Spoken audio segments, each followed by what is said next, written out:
Petrol মারি আর আগুন দিয়ে দিবি 15-20 পাপড় হয়ে যাবে। পাপড় করবে পাপড় শালা আমার দোকানের সাইড যদি আর কোনোদিন দেখেছি তোকে ওই লাল তেল হলুদ তেল সব তেল একসাথে মিশাই তোর 50 লিটার ঢুকাবো।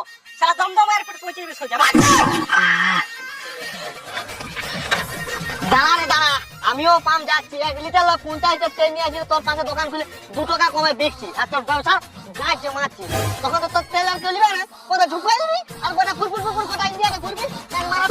দাঁড়া রে বকেছে দাঁড়া